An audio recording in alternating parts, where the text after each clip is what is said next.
Simples? O que é? Diz aí. Acho que primeiro, acho que tem a ver com as motivações, que é poder se expressar, né? Fazer o filme que você quer, assim. Se utilizar de um meio que é um catalisador de artes, assim, de tipos de arte, para através dessa sua linguagem se expressar melhor do que falando. Então. Cultura?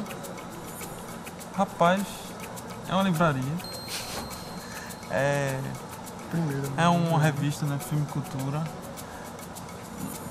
Cultura pode ser qualquer coisa, entendeu? Até medicina pode ser cultura.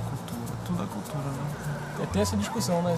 Se arte é necessária ou não, assim. E aí tem gente que defende a arte, mas diz que não é necessária, né? Mas como tá na cultura é tudo, eu acho bem não necessário, mas importante. A gente faz filme pra não precisar falar, entendeu?